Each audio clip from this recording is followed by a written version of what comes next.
Hello and welcome back to the Car Guy Coffee Podcast, where we are brewing solutions for car guys and car gals that are trying to upshift and uplift in automotive today. This brew has been brought to you by our friends at VinQ, 321 Ignition, Dealership Toolkit, M1 Data and Analytics, Kazakh, Beyond Mobile First. If you want more information about how to support the brew, or you need more brews, go to carguycoffee.com. Let's brew! This is going to be an incredible show. We got a great lineup of those that are really putting in that elbow grease to recruiting and getting the best people at the best places to work. I am Lou Ramirez, the Car Guy. And I'm Frelin Arts, the subprime hero. And you are tuning into a solution session on the Car Guy Coffee Podcast. That's right. Welcome.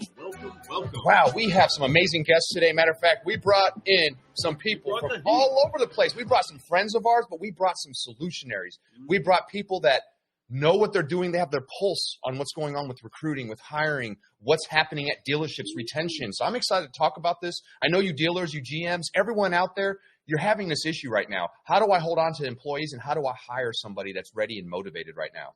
And we have those solutions for you today. So get ready, get tuned in, and let's get ready to rock and roll and have some fun. Yes. So again, we've been sharing this around, trying to make sure that the best people in the business are hearing and seeing and smelling and tasting what's brewing on the Car Guy Coffee Podcast. But you can also get some more of this good stuff by going to carguycoffee.com and just listening to some of the great brews that have happened before today. But every brew has been leading up to this one. Let me tell you something, folks. Every brew seems to get better, and no pressure on those that are backstage watching and excited to bring some of that heat today. But we know that we got some incredible solutionaries in the cafe. So if you are ready, I'm totally ready, man. You know the deal. I'm excited to announce our friends, our guests, our panelists of amazing people, a panelist of solutionaries ready to go. Man, Lou, who's the first one we're going to bring up today? Let me see. Well, because she comes with a solutionary on her arm, I am going to open up the door for the one, the only, Miss Shelley Buck, who's up in here, and she is bringing some young man as well, Mr. Andy Buck. How's things going, guys? Hey. We got the Bucks in the house. The Bucks stop here, everybody. That's right. But welcome to the show, everybody. How are you today? We're doing great.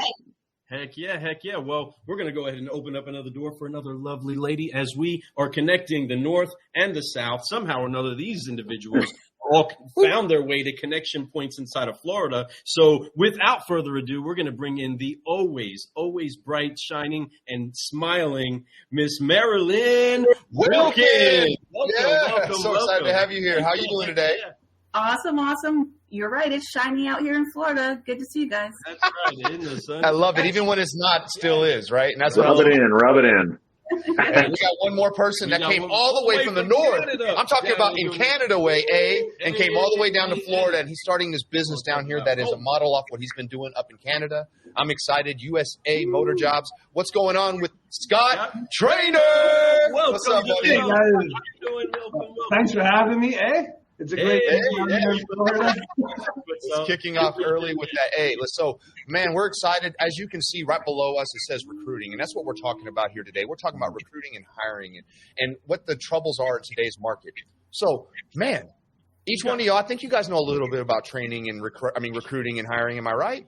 Mm-hmm. Just a bit. Yeah, just a little bit. Awesome. Well, do you have your coffee cup emojis? Car guys, drop them in the comments. If you have a real coffee cup, go ahead and put that on the screen real quick. Just let everybody see that for when we get that later on. Anybody got a coffee cup? Who's drinking coffee? I told you I'm having some coffee because you're jumping on the show. Oh, my goodness. There we go. There it is. There it is. Heck yeah. Get some of that. It's all right. We're brewing up some solutions today. This is a solution session. The solution session is a group of panelists of experts in their field, people who have passion in their field, and we're going to share ideas so we can help our community out, help our network out, help our audience out, and figure out ways to help them be able to retain new employees, but also find those employees, the ones that they're looking for, the ones that are motivated and ready to work. So let's talk about that today. Let's talk about what's going on in this world. So real quick, let's just do introductions real fast before we get any further. We'll start with ladies first. Shelly, why don't you introduce yourself, tell everybody who you are and what you do. I am Shelley Buck, and I work for Automax Recruiting and Training. I am an executive recruiter, and I recruit for fixed ops. So we actually recruit for, across the board, anything dealership related. I specialize in technicians. That's awesome because, this industry isn't just sales pros, my friends. I just want you guys to understand that. There's so many different facets in this business, whether it be people that are technicians, whether it be service writers, whether it be directors in the back, that's just backside. That's not even including parts people, man, and those are all so important when you utilize them right. So it's good to have Shelly out there finding people that fit those spots extremely well. Thank you for being here. That's a huge thing to talk about. Thank you for having me.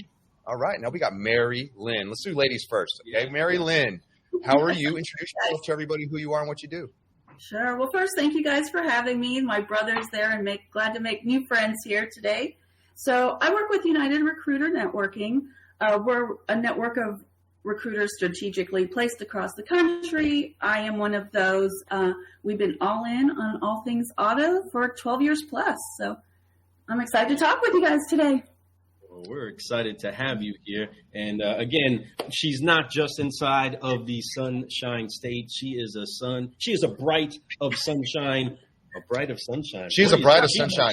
She is the reason why Tampa is so warm and sunny. She is the reason people show up. It's Mary-Lynn Wilkin. That's right. She has an incredible brightness to her that you can get on Clubhouse just by hearing her voice. Right. You can hear just by the posts that she makes. You can feel and you can get that sunshine type of experience because of the glow that she generally always makes sure she brings everywhere that she goes. But she's also found a way to make sure that she's blessed this business with another bright young star that's coming up and doing big things in the business too. Her son's got a smile just like his mama, and it glows. So we are excited to have you in here. But there's so much that's to that, right? There's so much that goes into connecting the people that we have all across the country. And although we have the incredible people that are making things happen throughout the industry, we have these particular people here because they're not just building communities or not just hitting numbers or not just recruiting people. They are building people that are finding family in the places that they go. So with that, speaking of family,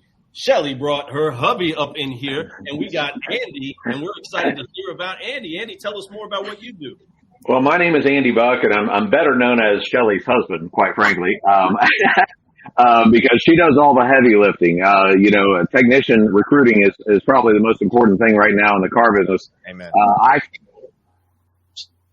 So I focus on salesperson recruiting and training and trying to build up people from the ground up to help them change their lives for the better, as it's done with all of us that have been in the car business.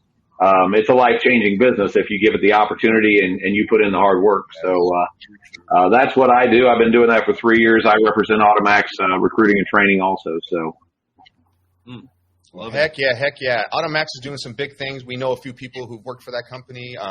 Amazing things out there. I believe that anybody out there trying to find solutions for dealers and truly doing it out of passion and love, you can't go wrong. And that's what's so amazing. But, there's a lot of great companies. United Recruit. Come on. Mary-Lynn, I know that you're working for some great people down there too, so I don't want to discount that also. So definitely awesome. But we have somebody else we're going to bring up, Mr. Scott Traynor. Like I said, he is new. He's about a year into the United States. He's doing his thing. He's all the way down there in sunny Florida also. What's up, Scott Traynor? Introduce yourself to everybody, what you do and where you're from. Well, I'm happy that Mary-Lynn's keeping Tampa Bay sunny for us. Definitely happy to be down here. Like you said, I did move down here about a year ago from Canada. We had our Canadian platform, and we decided to bring it down to the States and launch USA Motor Jobs. A bit different than everybody else on the panel. We are not a recruiter agency. We've simply designed a portal where they can connect, kind of like a dating site, and making it more modern, helping people connect really from A to Z from the dealer, whether it's a lot attendant, a porter, a jockey, service advisor, all the way up to GSM. We created the portal where everybody's at. It's absolutely amazing, folks. If you haven't heard of it yet, you need to sit down and get a demo of it because I'm going to tell you, it's mind-blowing. It's like he said, it's imagine using – and I don't know. I've been married tomorrow for 17 years with the same woman. So I don't even know what it's like to – thank you. I don't know what it's like to really date socially on social media or to use apps or to use these dating sites, right, as they call them. So I've never done it. So all I know is that a lot of people do in today's world, and I get that. But imagine that technology, being able to use that, having the ease of being able to find somebody with a lot of things in common, just like an employee, finding that employee who has the traits that you're looking for, or the employee finding the company with the traits that they're looking for. It works both ways, and it's like I don't know if it's all I can say is imagine the swipe feature is coming out. We do have our app with the swipe feature coming out. I had a feeling that was coming, man. And imagine being able to do that and then just putting yourself out there, and instantly throws your resume at them, and vice versa. And next thing you know, you're connected with a bunch of people, and it's very as simple as swiping. And that's how easy this will become, but it is that easy right now, and he's trying to bring that, and I'm excited about it, dude. So let's get this stuff talking about. I love it.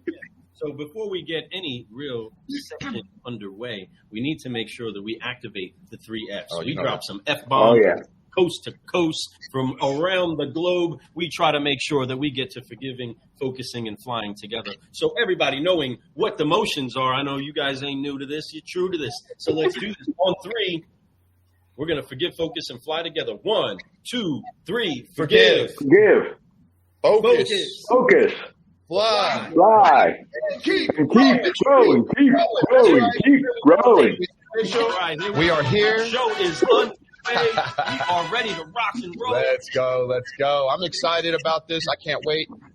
Man, let's talk about this right now. We see that around the country, everywhere. It doesn't matter if you're at a dealership, you could be at McDonald's, owning any business right now. Employee retention, new hires are very difficult right now. It doesn't matter where you're at. A lot of people tend to not want to work right now, or want to work in a different type of atmosphere. So in the way that they want to get hired differently. So that's kind of stuff that we're talking about here. That's the kind of items that we're going to bring up to start with. So what type of things have you been seeing with people out there, new recruits, people who are looking for jobs? What are they wanting out of their new workplaces? What are they wanting in today's market? That's a great question, I think. I'm going to start with Andy, man. I'm going to give it to you first, brother. What are you seeing with potential candidates out there that want to come into this automotive industry? Well, you know what? There's a lot of people out there that really do want to work. I mean, it isn't about the don't want to work situation. It's more right now what I'm seeing from the candidates that I interview. A lot of people are trying to find the right place. Going through the pandemic, they had time off. They had time to reassess their life. They had time to redo things. And in their mind, they're thinking, well, I don't want to just go to a job. I want to go to something where I'm growing and I'm getting something. I can move up and I can have a career and not just a job. I always joke and say a job is just over broke, and they're looking for a career. And I think some of the things that are happening right now that I'm seeing anyway is that, we used to always talk when I was in the business, when I was running a dealership, we were talking about the millennials and they don't want to work and blah, blah, blah. And, the millennials is one of the largest, generations. I mean, they're much larger than the baby boomers. And their age range is 28 to 41 now. So they're not exactly young anymore. Okay. They're not. So they're spending money. Yeah, they're spending money and they want a career. They've kind of gotten to that spot, but they also have to be coached. They have to have something bigger than themselves to join you. It isn't about give me a job so I can make money. They want work-life balance. They want something that's meaningful. They want something more than just, oh, you can make 6 figures in a year or whatever. I mean, we've all heard that, and that appeals to, Gen Xers. We're like, yeah, but it doesn't appeal so much to millennials and Gen Zs. I completely agree with that. There's a different value system that's inside of the generation that's coming forward, and it's never not been that way. Yep. Okay, we often find ourselves being the old school, seeing a new school, and usually having something to say about the new school. But anybody that's come up has come up in a way that they've had a guidance from somebody that's been through the old school, showed them the way to grow, showed them the things to overcome, showed them the things that they don't need to be stressed out about, right? Because although the young may seem carefree, they care about a lot of things that don't need caring about, right? And when that happens, we tend to try to make sure that they value what we value, without making a connection on understanding what is it that you do value, what is it that you're actually seeking, and then we can place you accordingly. But it also changes the way the transition happens when they go into that job. And inside of that, speaking of going into that job, so Scott, you connect people that are looking for jobs and then those that are looking for people that are looking for jobs. What have you seen as being the thing that most people are trying to seek out when they are looking in the automotive industry? Because there's many branches of it. It's not just selling, right, as we spoke about earlier. But what is it in that you're seeing them seek out? In terms of position, or you're talking about what they're looking at for employers?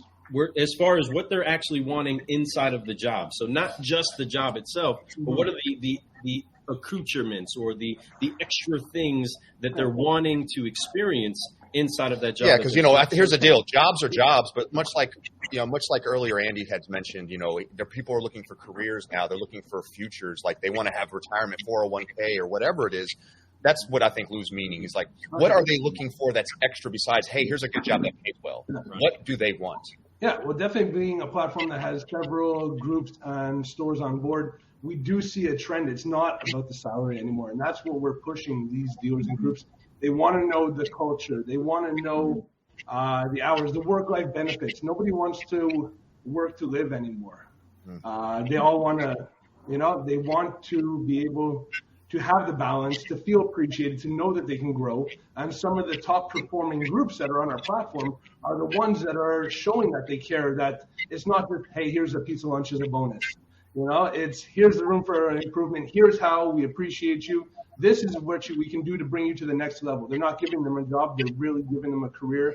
And really the company culture is what it's all about now. People want to feel appreciated. People would rather take a job making $100,000 but feel appreciated every day than going one for $150 that they just feel like they have to work. Heck yeah, that's peace of mind. That's knowing that, hey, I'm worth something. I'm worth being here. I enjoy being here. I'm looking forward to growing. I think that's exactly on the money. I think you guys are both saying amazing things about what people are looking for. I do agree with that. I think that's, we talk about generations, but I think at the core of it all, I think we all want that. It's not something that skips a generation. I think that we all want security. We all want somewhere that we feel like we are wanted. We also want to work somewhere that we can have potential to grow. I think the word mentorship through leadership is kind of a big deal. I think having that at a dealership is huge for any type of work environment. Mary-Lynn, I see you nodding your head up and down. Why don't you jump in here and chime in about that? Yeah. Well, that's one of the things I was going to say is, things as you Solutionaries and people we all work closely with, I think we're trying to change the outlook of and the perception of dealerships. And so people are looking for careers and they're looking for mentorship. My son being one of them, he literally prayed for a mentor and he ended up in Tampa with Brad Wise, who sent him to Tony Robbins. I mean, people are looking for it's more of a career now.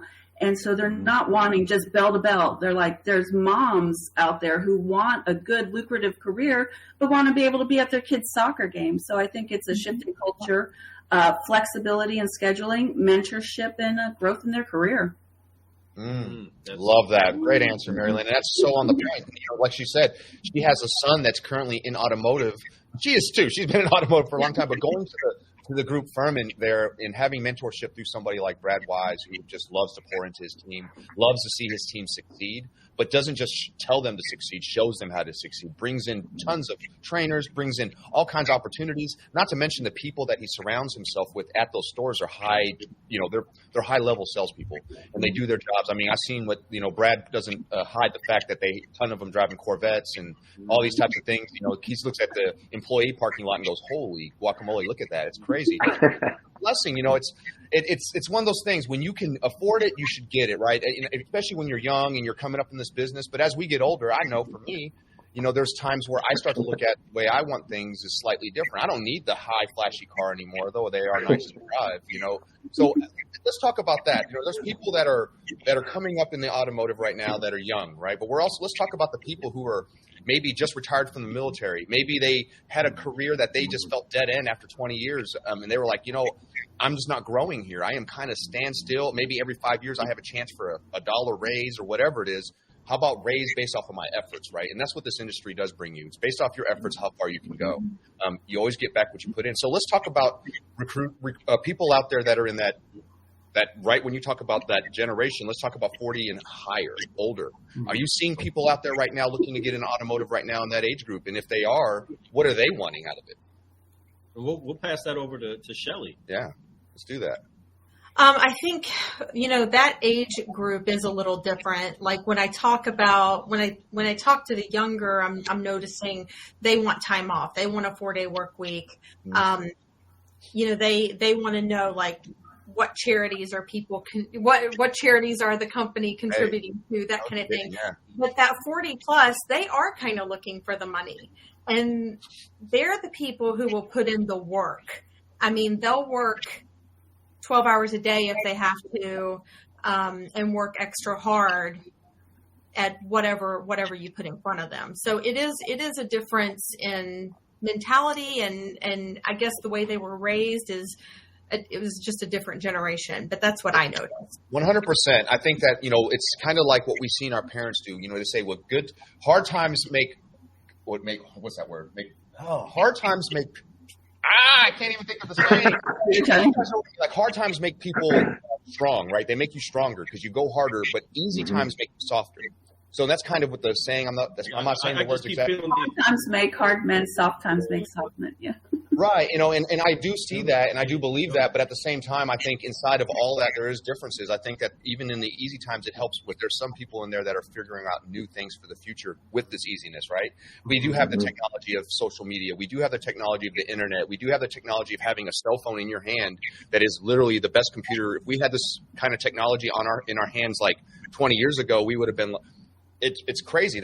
We couldn't even have desktops that were that powerful, right? We couldn't search the web as fast. We were still doing dial-up back then, It's so funny. They talk about like you show a child that's like 18 or younger now, and you give them the sound of the dial-up. They don't even know what that is. Like they're like, what is that? Right? So, we all were very aware of, right? So, but it is. Generations see different things. It's different hardships. There's different reasons for that. But I do believe that what you said is 100%, Shelly. I think that generation, they're willing to put the hours in because they know that the hours mean more money, right? And also like coming to the job, I think what the dealerships need to remember is that sometimes it doesn't take much of a bump to get them there. So you have somebody who you've offered a job from, and then they don't answer back, which is like, I see that a lot with that age group. They just go, well, they don't want me enough. And you have to keep calling and keep texting and reaching out to them, because sometimes it's really just continuing to reach out to get to the heart of why they're not answering back. Because a lot of times it's like 50 cents or $1 that's keeping them from coming to your dealership. And in the long run, they're like, no, we just can't pay them that. But in the long run, they need to look at how much that individual, especially mechanics, are going to make for their dealership. And sometimes the amount that they're going to make is well worth that extra $1. There's no doubt. That's part of the communication process, right? That's part of the actual following up. No different than you sales pros, right? That are trying to make sure that you follow up with your prospect, right? These are prospects for the actual job, right? For the role that needs to be filled. We're prospecting them, and a lot of times, because we don't follow up, we don't know where it is that we're missing them. Dealing with other clients, right? They don't know why. Man, it felt like we had an incredibly great interview. It went magical, right? We were so close. We had so much in common. I never heard from them again. Right? It's so true. It's so true. But that's part of everything. I think we all need to be better at recruiting, at hiring. I think there's definitely ways that we can improve on that. That's why there is companies out there like AutoMax, and there's companies out there like United Recruiter Network, right? So it's important that we have that. Having USA Motor Jobs is a way to connect everybody. And there's some amazing things that you can do. But here, somebody says, ask what would Andy think about that? So Andy, what do you think about the 40 and older crew? What do you think about that, especially if you see it on the sales side? Well, so, once again, I go to the generational thing because I really pay attention to that. This is the first time in history we've got 5 generations in the workforce. We actually have first time in history that we've ever had 5 generations. So trying to manage that group and figure out what that group wants is very difficult. But what Shelly said is absolutely true. The folks that are over the 40, they don't mind putting in the 12-hour days. They don't mind doing it. In fact, they don't understand why the others don't want to do it. They don't understand why somebody, why do you want a 4-day work week when I can make more money if I work 5 or 6 or 7? I got 3 more days in this week. So, you know, when it comes to the recruiting side of it, the thing that I'm seeing, probably the biggest issue that I'm seeing at dealerships and frankly at small businesses, to be honest with you, is the decision-making process isn't fast enough. You know, when you've got, it doesn't matter what generation you're looking for, if you've got a good candidate sitting in front of you and you say, hey, I'll let you know, well, the other place is letting them know. I mean, you got to make a decision right now. You're making decisions on big shop expenses. You're making expenses or big decisions on selling cars, hundreds of thousands of dollars a day. Make a decision, man. Let them go or say, I'll take you. Just make a decision, whether it's wrong, right, or indifferent. Make something. Don't say, hey, I'll let you know. Yeah, no doubt about it. So, Scott, I know Scott's biting at the tooth right now. I know. Get it, Scott. It's really to compliment what Andy's saying. Gone are the times where people are sitting at home waiting for jobs as well. People are now all employed. So it's up to the employers to actually go out and sell themselves why they should be there. So just like Andy's saying, sometimes the employers still have the old school mentality. You know, they've got 1 or 2 applications. They'll wait. They say, oh, wait till I get 5, 6, then sort them out. No, jump on those 1 or 2 right away. If they applied, they might be applying other places as well. If they're interested, do it now. It's not a giant pool anymore like it used to be. Nobody's sitting at home waiting for a job. You have to go out and get them and tell why your store is the best. So if they're applying, call them right away. I love it. I love that. I love that. And don't spend time looking for the superstar. Take the diamond in the rough. Take the person that really wants to work, that says, hey, I don't know diddly squat, but I'm willing to learn and I'm willing to put in the effort and I'm willing, and if you'll train me, I love the training. I'll do the training. I'll do what you tell me to do. I have a dealer that I work with, on a pretty consistent basis, and they have incredible training. And I bring in young people and they train them and they mentor them and they coach them and they work through with them. And the ones that stay really do well in life, even if they only stay for like 2 years and then leave. They do really well in life because they were trained really well at this store. So I think that's such a huge point that you're making there, because a lot of times, and that's connecting the 2 pieces, right? The letting go of the thought that we have to find the superstar, right? Because we can train them up. And a key piece is making sure that you have the infrastructure to be able to take anybody from any walk of life, give them these tools, put them on the right track, turn them into what you want out of that employee, and keep replicating that to where if they do, they grow, they go, right? If they move on someplace else, so be it. But the idea is that you have a functional tool that keeps them trained up, taught up, and ready to go into action. And while I believe that dealers would go somewhat almost anemic on having the great superstars, is because they didn't have a system to build the superstars. So they kept having to find a superstar to hopefully bring them that sale, bring them that traffic, bring them that uptick, rather than having something where they can say, boom, jump in here. I don't care what industry you came from. Here's the tools. Let's practice it. Let's show you the way, and then let's go the way together. Inside of that, let me ask you, Paul, because you did mention something so key. Activate, move on them. So let's ask the panel real quick. We got 2 guys, 2 gals. Got to find out, what do we think about multi-interviews? More than 3 interviews before we activate. Yay or nay? Let's go ahead and go to my Canada. Hey, over here. Yay or nay? Nay, definitely nay. Nay. Andy, what you say? Well, we have a process at Automax that Craig Locker developed that works really, really well, and it does require a second face to face. But it's more of a situation where you're testing the commitment of the candidate. Where you're taking the candidate, you do want to have some kind of a scripted interview in the beginning and get them past that first stage to see if there's somebody that you're interested in. But you need to have a second one, because anybody can mess you up on one interview. So I do think when it comes to salespeople, yes. When it comes to technicians, not so much. I think if I were recruiting, if I were sitting in front of a technician and he or she had all the credentials I needed, I don't think I would have a second interview. I like that answer. I do agree. I think we're one or two interviews, two interviews especially, is a good way to see if they're going to do the follow up, if they're going to actually show back up. We need that type of characteristic out of sales pros. We do. And if they're not the type that's going to follow up or show up on the second, they're not going to do that with their clients. So, and it works really, really well. The way that we do it at Automax, it works very, very well, and you get the best of the best from that group.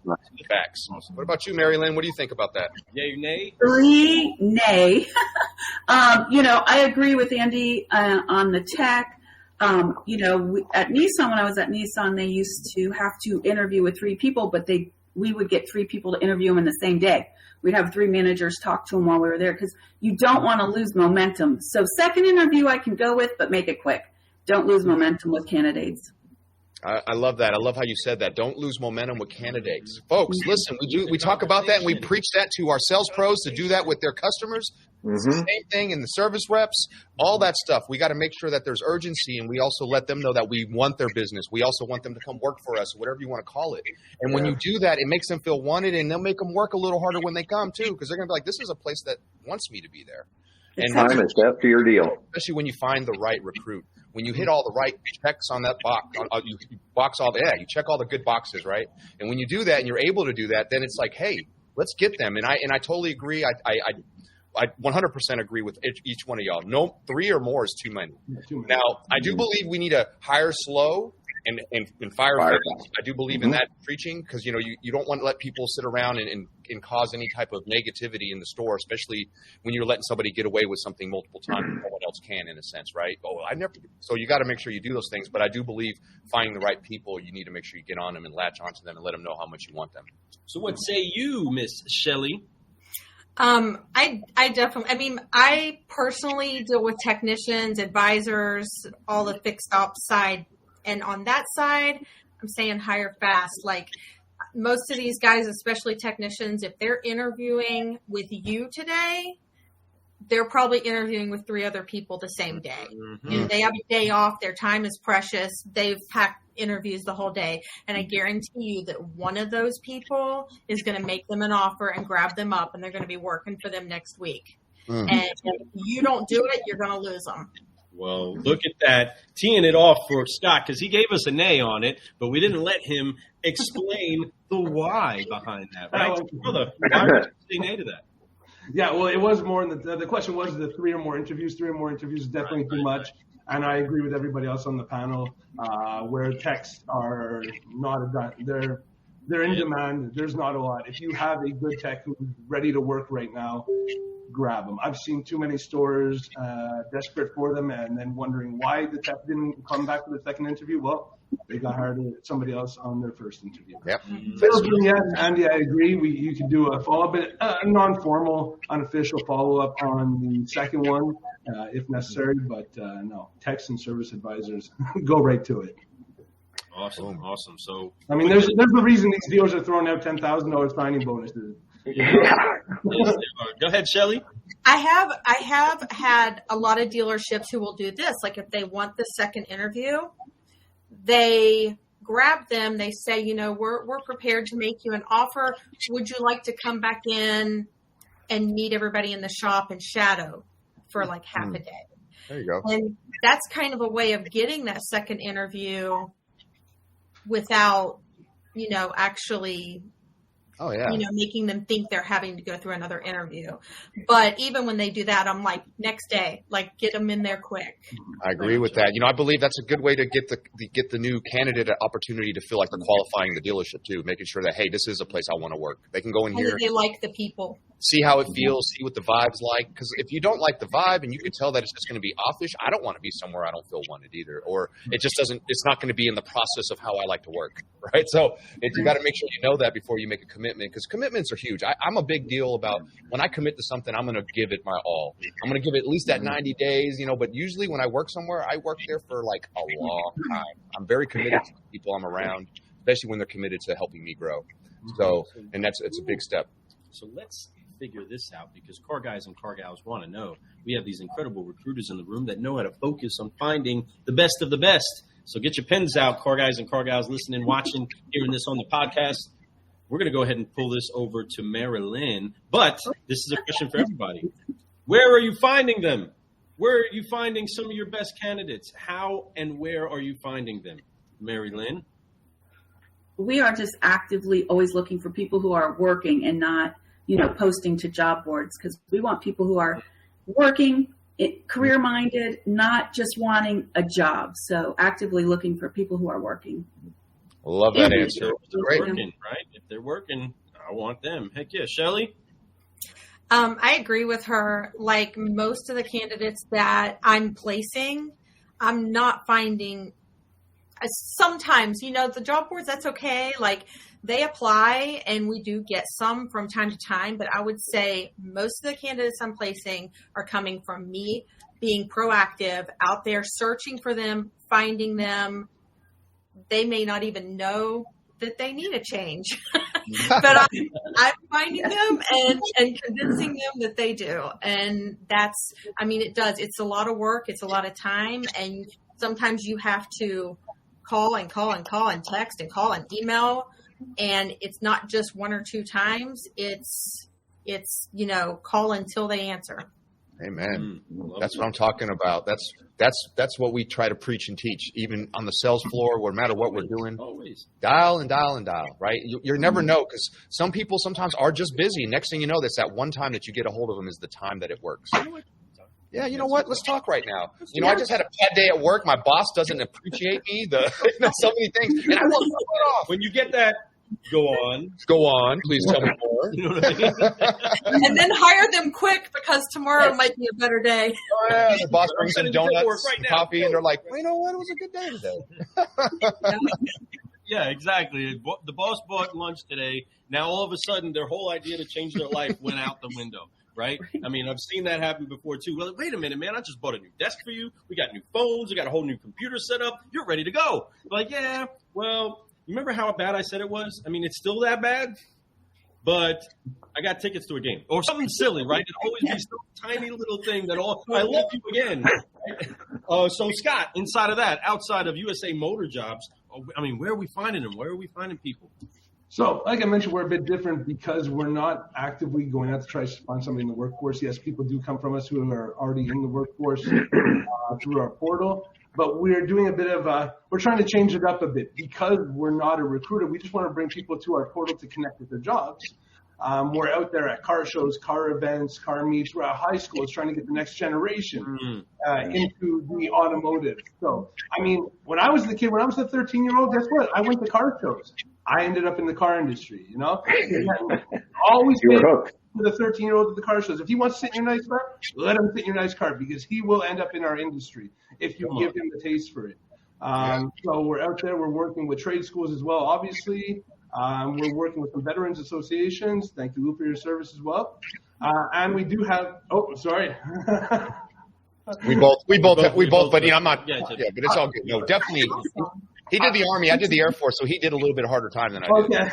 Okay. And sorry, thank you, Fred, as well. And at the same time, we do have a pilot program with even one penitentiary over in Texas for nonviolent offenders who are returning into the workforce, and we're trying to bring them into the automotive industry, because that penitentiary does actually have an automotive program in it to bring them back in and to help them out in life when they get back. So we're trying all different avenues. We're working with even some TikTokers, some influencers, some YouTubers, because that's really where we're going to get the next generation. It's great having the generation that's already in, jumping from dealer to dealer. I mean, it pays our bills, obviously. It pays even the recruiters' bills. But we are obviously focused on who's coming in next, because they're going to be the ones that are in our system for the next 20 to 40 years in the industry. So that's really where we're going after as well, trying to change it up a bit. I love that. The reason why I love that, and I love both preachers. So I don't think there's a right or wrong where we find our talent pool, right? I think that you guys are correct in finding people who are currently working. I think that's a great way to go. It's a great place to help somebody find a better transition in their career for a better opportunity for them. That's fulfilling to me. That's exactly what we do. We're solutionaries. We're trying to find a solution. What you're doing down there, Scott, I think is more proactive. I think it's very cool. Like, you're trying to find a way, and that's much like what Lou and I started this whole podcast for. It was to share automotive, to show everybody that automotive, there's great people in it. We're not liars, cheats, and scumbags who try to take advantage of old women and all that crazy stuff, right, that you hear about car people. No, we're not. We're really good people that have a great life, and it brings a great career, so there's great opportunity. So the whole point of Car Guy Coffee was to bring that light, and that's why we highlight some amazing people like you all, your businesses, what you do, and the solution session is to do the same things to keep that going. And I want the future generation. I love you talked about schools. I love you talk about trade thing, because I want those high schoolers that were thinking about, I want to go to college, but it's going to cost me hundreds of thousands of dollars in student loans. Instead, I can go get a little bit of education, right? Go out there with enthusiasm, get taught a skill at a workplace that doesn't even need a high school diploma.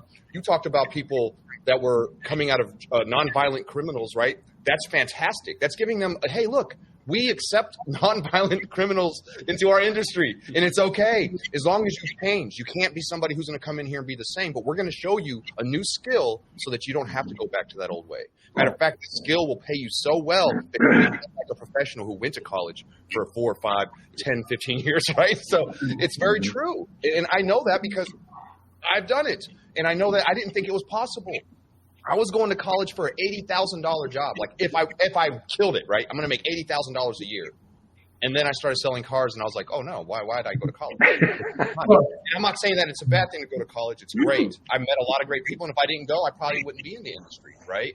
Well, the fun part, Fred, is that some of these people don't even know that they'll be good in car sales. They're great on social media. They're great on TikTok. They're great on all these social media accounts. And they're like, hey, there's jobs in the car business. You can sell cars. Some of the top car representatives I've seen now are ones that were just good with social media, because that's how the new generation is buying cars. So you have TikTokers who have turned it into a career. They just know how to work social media properly, and they never thought of being in the industry. So all it takes is somebody to tell them, hey, you're good. You're a personable person. You care about people. You want to help people. You're very likable. Why not try to sell cars? It's a genuine thing, and the stigma is slowly changing. It's not the old sleazy car salesperson anymore. Now it's connecting. Now it's having fun. It's branding yourself, which is what the new generation likes. People buy from people they like, people that they find in entertainment. They want to have a good time and a smooth transition period, like something so transparent. I love that. We keep it seriously silly, Lou and I, and that's what we believe. And I think that's where we've been able to hit some heartstrings in automotive because of what we do and our passion behind it. And I think it's the same thing with social media, like you're talking about. We know a good salesperson, Corey Darkus. He works for CMA. Yes. Kills TikTok. He's got like millions of viewers. And he's a great salesman. He's mid-20s, bought a house, drives a Corvette, has just had his first child. I mean, but that's because he's had great mentorship throughout it. But this industry causes that gives you that. But you're right. That is a great skill. What do you think, Andy? What do you think about all this? Well, when it comes to the variable ops side of it, where you're trying to get salespeople, it's kind of a numbers game. Because if you're a dealership that doesn't believe in any training and you're going to bring in somebody who's got a lot of experience, then, you run into a situation where you might bring somebody in with bad habits that causes more disruption than ever. So you're better off to start from scratch if you can train them up. So what we actually do is we advertise. We have a whole team at Automax. I mean, I'm the guy that's there at the dealership, but I mean, we got a whole team working together to put this thing together. And you wouldn't believe the amount of movement that goes on to get a campaign going at Automax. And just to give you an idea, at a campaign that I was at a couple of weeks ago, there were over 200 applicants for the position. Wow. We contact all 200 of them. We get them all. We reach out to every single one of them. Of the 200, I ended up interviewing 66 in a 3-day period. And the dealer ended up hiring 6 of them. Okay. So what for me, after being, I've been a general sales manager, I've been a general manager, I've been in the hiring situation at a dealership, and I've been looking for salespeople. Now I've been doing this for a while, and I go, there is no way in the world that anybody could allocate that amount of time to filter through that many applicants. It's just impossible. You're going to miss people. You're going to second guess yourself. You're going to make the wrong choices. And if there isn't some kind of a way to do that, or you have some kind of a process to do that, that's very regimented, you'll make bad decisions. So, from my standpoint, I look at it and say, when it comes to salespeople, it's kind of a numbers game. It's like we used to sell cars in the 90s where, hey, throw all the ads out there, get as many people into the dealership as you can, and then let's see who can buy, and then you're going to make a certain percentage of them really, really happy. So, True. Even after you hire, it's that too, you know, and I think you're 100% on that. I love what you're talking about there. I think you guys have a great process. It's obviously needed in a lot of places, and you know, it's true. It is a very difficult spot. Lou used to hire a lot at his store, right? And I know that it takes time away from the floor, being able to train. Mm-hmm. And then getting them in and making sure they are the right type of recruit, right? Like, is this There's nothing that makes you feel worse, I would say, as a person that's recruiting and leading, than you found somebody that you really believed in, right? You believed in them because they put on that show. Yep. Man, they got you inspired. You just got the right. This one is going to take us to the moon. And then you see them again, and then slowly 2 weeks goes on. Right? They don't cut their hair that often. They don't really always iron their clothes, or different little things start to come out about them, or this isn't the right person for this. They're not getting it, right? They're not getting it.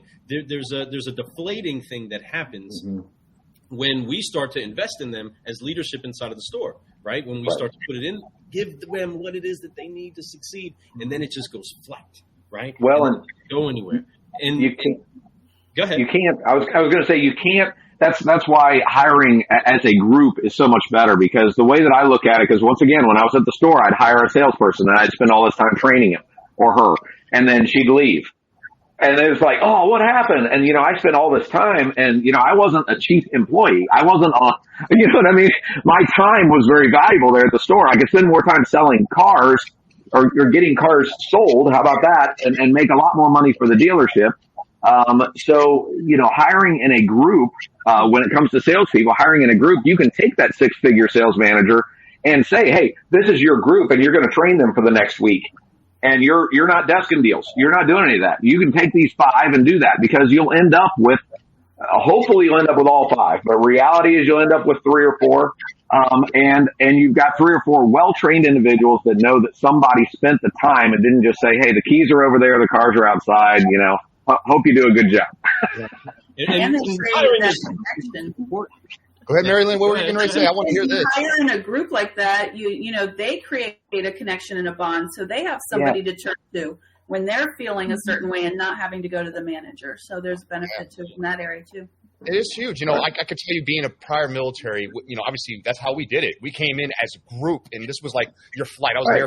This was a flight that would come in. It'd be, you know, a whole bunch of us. Like, you're talking like 100 people in this one crew. And you come in, and there's a lot of washout in the military. There's a lot of people who don't make it to the next week, you know. And sometimes it's not because they weren't doing something wrong. They may have twisted their ankle, and they have a medical hold, right? So they have to stay a little longer. Whatever it is, there's always that thing. But as we came in together, we formed and united. And the ones who made it through, I'm still friends with those guys, and that was, God bless, 1997, right? And I'm still friends with the people I went to basic training with, especially the core of the leadership core that I was there with. And that begins to build that culture too. It does, but it built a culture of like, we were an honor flight, so we had this honor. We went to the next level, and we felt that way everywhere we went. And to this day, getting into automotive, I took that with me. I went into automotive, and I wanted to be that honor flight, right? I wanted to be the best. I wanted to show them, hey, I may be a young person, but I can hustle and I can work. And that's what I came here to do. And that's what comes in with that type of environment. When you have a group environment, it raises the caliber of expectations, also effort. So when you have higher expectations with a group, you can put that out there, and then now the effort steps up because everybody's pushing each other to do better.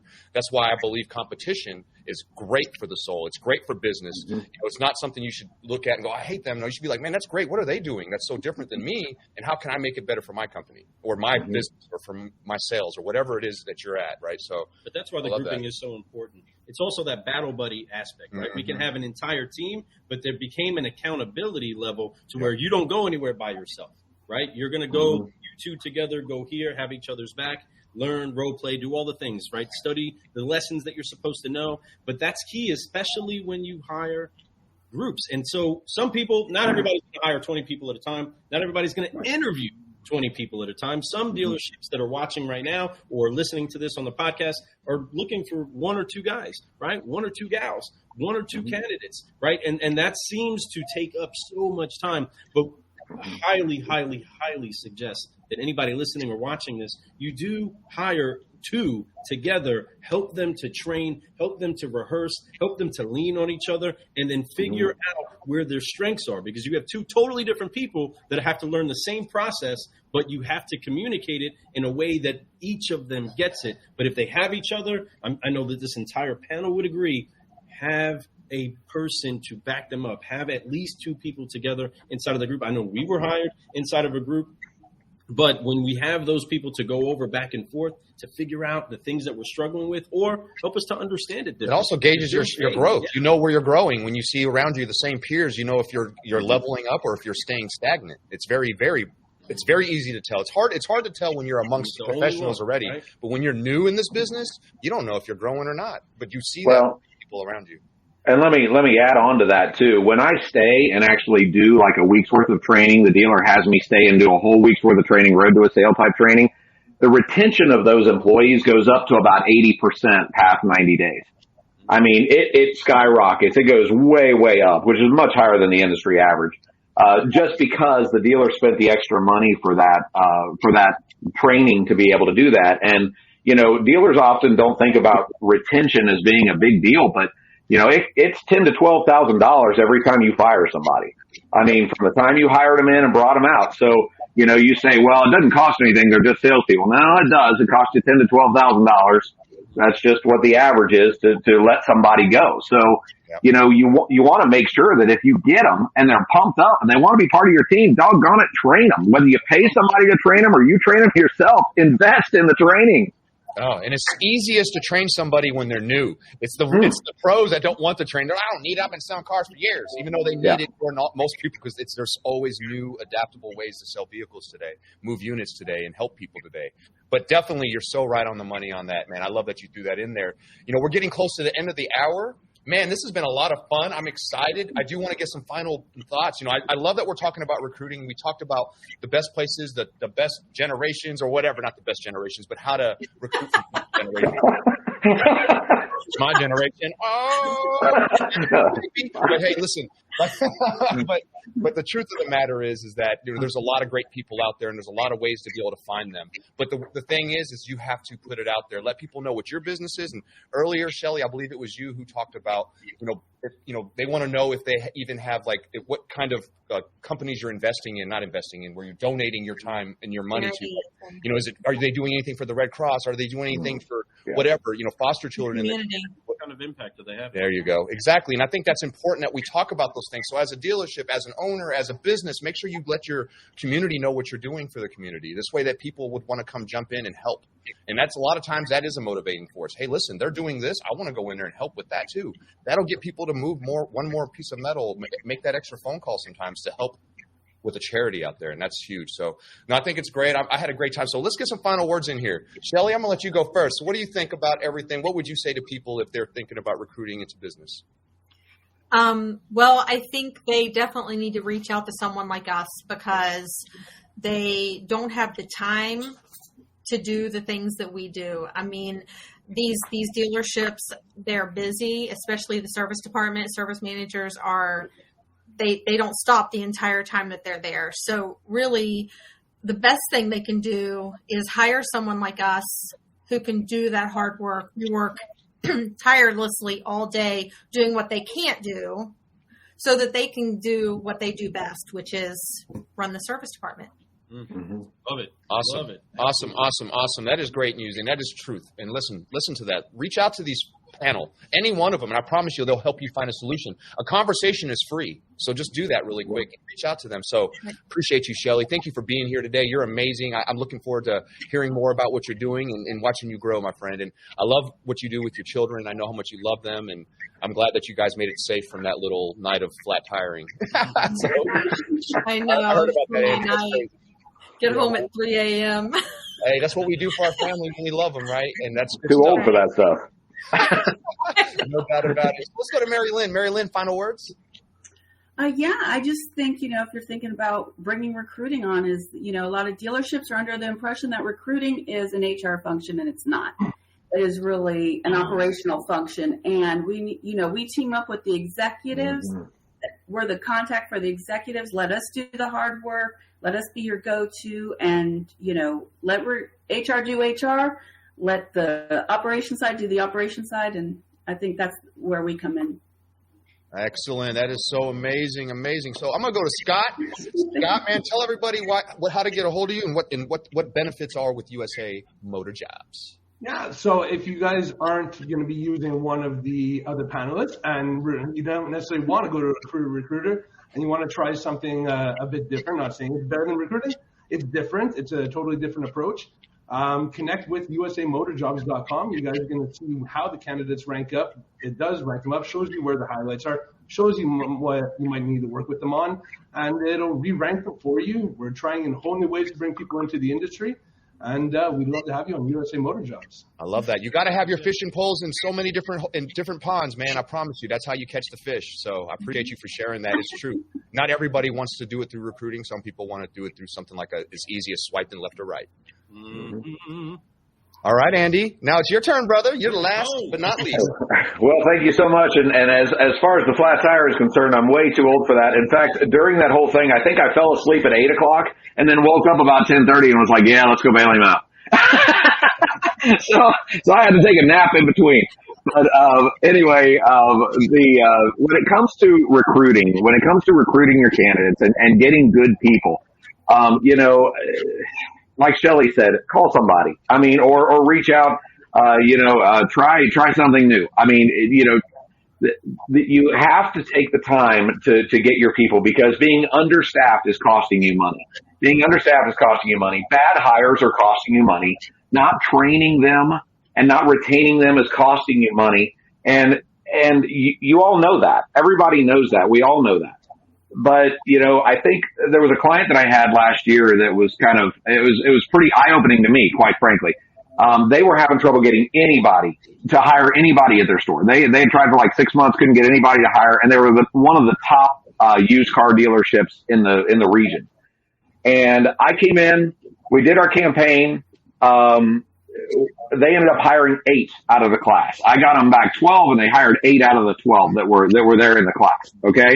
And when I got done, I went down and I said, I always like to ask the general manager, are you happy? Are you happy with the outcome? I was there for a whole week. Are you happy with the outcome? He said, I'm really happy. He said, what I can't figure out though is how could we not get anybody for 6 months and you could get 8 people in a week? And he said, 8 good people. He said, good people. But I'm like, really? I'm trying to find negatives to these people and I just can't. And he said, and I was going to answer, but I'd never had anybody ask me that. I was going to say something, and he stopped and he looked at me and he said, I know. He said, we're good at selling used cars, and you're good at getting people. Hey, freaking man. That is exactly right, and that's what I love about this business. And so that was his phrase, not mine. So that was perfect. That's a mic drop phrase for him. Bam! It works for me. I love it. It's truth, man. Each one of you all, the reason why we had you come on the show is because each one of you all are experts in your own field, and I love what you're doing, and I love that you guys bring the enthusiasm, and I know that you have passion for what you do. Once again, you are truly solutionaries. Mm-hmm. Yeah. So, all I got to say is, I really appreciate you all for giving us your time, because time is valuable. We talked about that earlier. I appreciate you for sharing what you guys have out there to our community and to our network. Folks, reach out to them if you need any help. If you're a dealer out there, if you're a general manager and you just cannot find the right people, and like Andy said, and you're just going to end up wasting thousands and thousands of dollars, but most importantly, your time. Time's more valuable than any dollar that you have out there.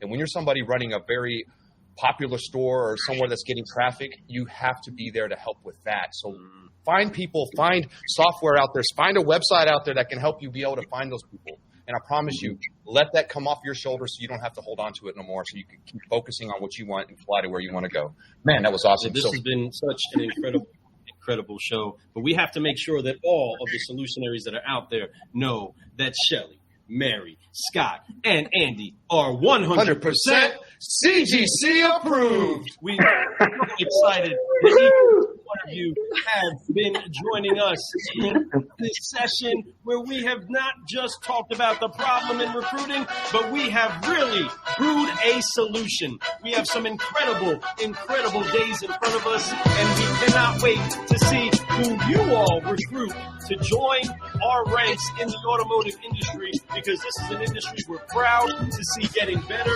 and better every day. And just like the auto industry, Car Guy Coffee is getting better with every single brew, and we're doing that with you all. Thank you so much, Shelly, Mary, Scott, and Andy. This has been incredible. Thank you, guys. Guys. Love you guys. Get focused and head out of here and go crush the day. On 3, everybody. 1, 2, 3. Forget. Focus. And keep growing. It's been an incredible show. We're so thankful that you all had the chance to yes. great time with us, and we want to make sure that if there's any more information that you need, you can reach out to all of them, but blow them up. Let them know how much you've enjoyed getting into a solution session with them, because they are incredible, they're great, and we love you all. Thank you so much. This is awesome.